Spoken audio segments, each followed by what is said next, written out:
crazy day. It's been so crazy.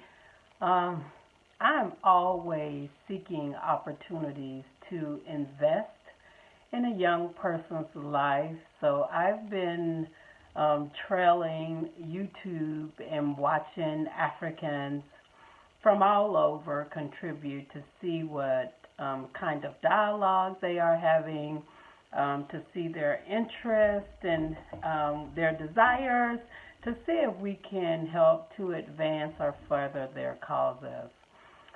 Today, I got stuck on a YouTuber's page who is of African descent but is not living in the country where they were born.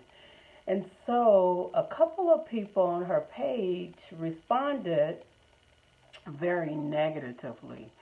So I was waiting for this person to chime in to kind of take control over the situation, or someone could manage or monitor the responses. I think it's important to know all angles and all sides of a situation before you assume that somebody is coming after you, or you being targeted, or you're being attacked. I can tell you, writing checks that you can't take to the bank in cash will do you no good. Having people in your camp that are writing checks that you can't take to the bank will keep you broke, powerless, and constantly begging for money. Money is not everything, but money allows you to have access to the things that you need. Money is not wicked. It is not evil. It is not a sin. It depends on how you use your money. If it's for the greater good, then money is a good thing. You need to learn that capitalism, equity, and access creates opportunities and sustainability. So if you don't have access to capital, then you don't have access to be a change agent, or the opportunity to create change for anyone else, because you yourself, you're stuck.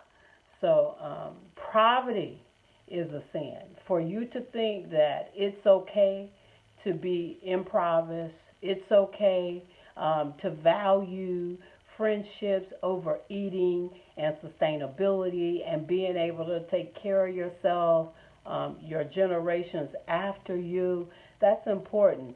Poverty is a sin, and it's a mental conditioning that we as black people need to rid ourselves of. You don't see people who are managing this world globally complaining about equity and access. They hold all the power, and it's because they hold all the resources and they hold capitalism. Even for the countries that have their own natural resources, they've allowed these same people to come in to control the narrative because they have access and they have the capital.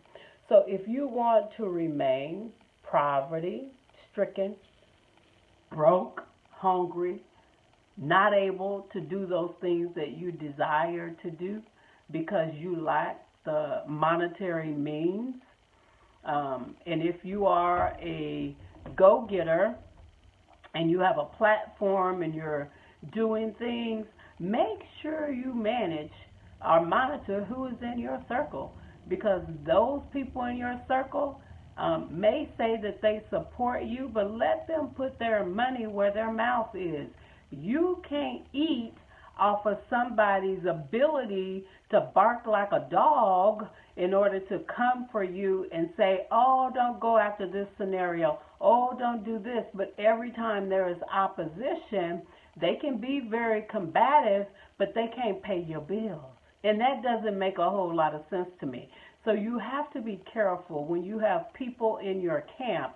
You got to know what their real agenda is. And if that person is in your camp and contributing to your well-being, then hey, that's on you if you want to take their advice and follow that up. But all I can say is never, never write yourself a check that you can't cash, because there will come a time when you will need to cash a check. But I am grateful. Despite the searching that we have done, I have reached out to none other than Juliet Ryan of BLAXIT, and she is connecting me with a young person desiring to further advance his education and also to focus on Afrocentric concepts and Afrocentric ideas. So we are so excited to be able to support this young person and to help him be able to accomplish his dreams, goals, and objectives. We say hooray and thank you to Queen Juliet Ryan of BLAXIT for connecting us. We are looking forward to a formal conversation, but trust and believe we are all about encouraging, engaging, and empowering the next generation to take their rightful place. And you can only do that if they have a willingness to hear you and a heart to be open to receive you. There's not going to be a lot of room for error when you're having these types of conversations and people are seeking to invest in you. There is a level of respect that this generation must reconsider. I don't care what the scenario is or the situation is. It is never appropriate to disrespect an elder. I don't care if that person is a year older than you, 2 years older than you, 30 years older than you. Respect is respect. But there seems to be something missing with some young folks in this generation, and it's not all, but when you see it, you recognize it right away. And I can tell you, if you are in this generation, 20, 25 to your 30s, and you have no respect for your elders, and you have nothing going for yourself, but when somebody reaches out to you to have a conversation and it's combativeness and disrespect and bad language, calling someone out their name, that's not a good way. So I say good luck to you. You cannot accomplish many things when you do it from a level of disrespect. So I want to know how that works out. At some point, you'll have to pull it around full circle and come back to the reality of this village mindset. Not everybody is out to get you. Not everybody is going to create harm or cause harm. But you do have to be open-minded and open enough to receive constructive feedback, whether you ask for it or not. There are many people like myself who are interested in advancing and furthering our cause. But we can only sow seed into good ground. We need to know that where we are investing and putting our dollars makes sense.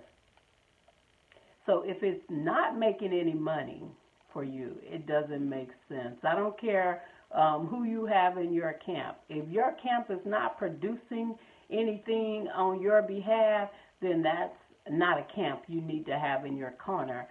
If you're in a position where you're constantly asking and seeking, donate this, give me this, then that's not a good scenario to be in. So just remember, never write yourself a check that you can't cash. But thank you, Queen Juliet, for hooking us up, Black Women Institute for Social Equity, with a young Gambian, a young man who is open, ready, available, and willing to be mentored and to further his education on this Pan-African journey. So thank you so much.